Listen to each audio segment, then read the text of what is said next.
Hey, good to have you here.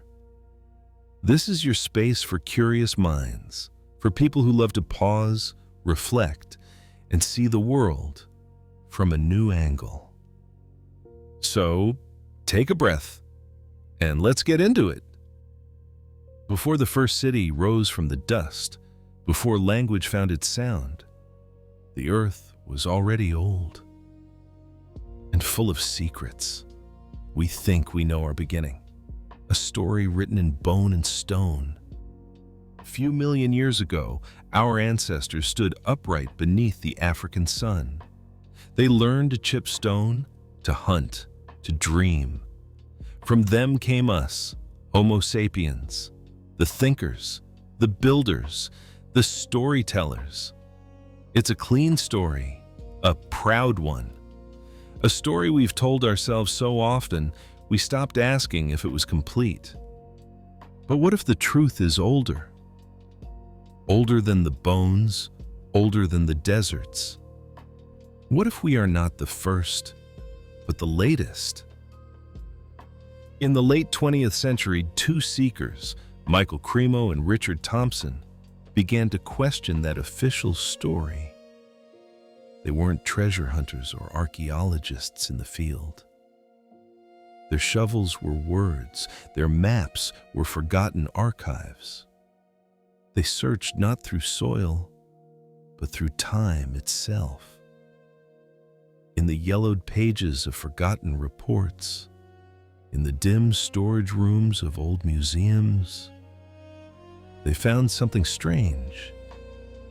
Artifacts that didn't belong to our timeline. Objects that whispered, "We were here before you." Oklahoma, 1912. Miners working deep underground strike a lump of coal. They split it open, and there, inside, lies an iron pot. Smooth, crafted, deliberate. Encased in coal said to be 300 million years old, 300 million, before dinosaurs, before mammals, before the human dream was even imagined. Who made it? No one could say.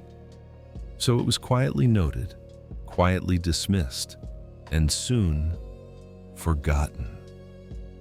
Another case, a nail found in solid rock. A nail, forged, shaped, intentional, buried in strata millions of years before man. Elsewhere, a perfectly round metallic sphere, its surface etched with fine grooves, was found in South African mines, in rock 3 billion years old. And in California, a delicate spindle whorl emerged from gold-bearing gravel, an artifact of craft made by hands that shouldn't yet exist. Then there were the footprints. Perfectly human. 5 toes, an arch, a heel, pressed beside the tracks of 3-toed dinosaurs in the riverbeds of Texas. It was as though two worlds, separated by eons, had crossed paths for a heartbeat and left behind their footprints together. And there were whispers of more. A metallic vase unearthed from solid granite in Massachusetts. Carved stones showing stars unseen by ancient eyes. Objects that seemed to belong to minds far ahead of their supposed age. Each discovery raised the same quiet question. How could this be? And each time, the answer was silence. Science gave these anomalies a name. OOP arts, out-of-place artifacts. Each time one surfaced, it was explained away, a hoax, an error in dating, a coincidence.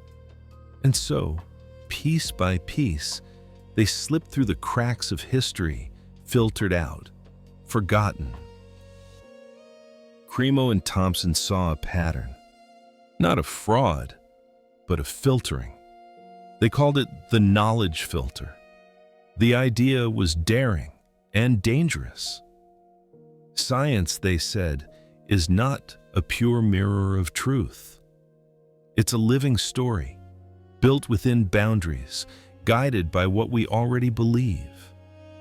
When new evidence fits the story, it's celebrated. When it doesn't, it's dismissed, sometimes without even being seen.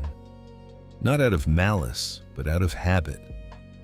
Out of the quiet, human need for order. But what if order itself is an illusion? What if the past is not a single path behind us, but a maze, with doorways that open and close depending on who's willing to look? What if our history isn't missing pieces, but entire worlds we've chosen not to see? But if we removed that filter, if we gathered every fragment that didn't fit, what story would we uncover? The ancient Vedic texts of India speak of time, not as a straight line, but as a vast wheel, turning endlessly through creation and destruction. They speak of ages, yugas, stretching across hundreds of millions of years. Golden ages, silver ages, and dark ages, each a cycle of rise and fall, awakening and forgetting. According to these texts, we are not the first humanity. We are simply the latest flame in an eternal chain of light. When one age ends, another begins. When one civilization falls, another, somewhere, somehow, awakens again. Perhaps the pot, the nail, the footprints are not anomalies at all. Perhaps they are remnants of an older dawn, a memory of the last world, before it vanished beneath the sands of time. Maybe the myths of Atlantis, of Mu, of Lemuria, of lost continents and forgotten gods are echoes of that deeper truth, a truth buried beneath our skepticism.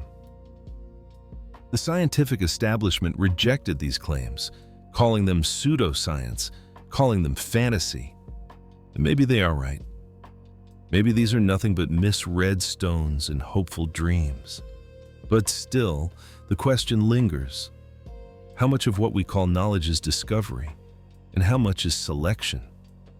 What truths have been buried, not by time, but by choice?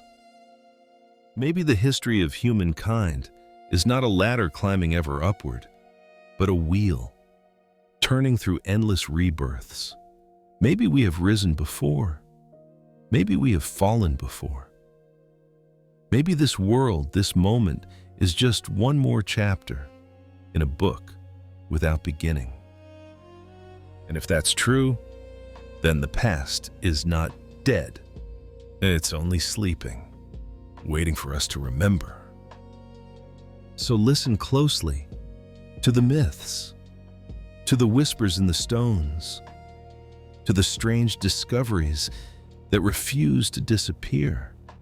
Because maybe, just maybe, the real story of us has only begun to be told. Thanks for watching. If you enjoyed this journey, don't forget to like and subscribe. See you in the next one.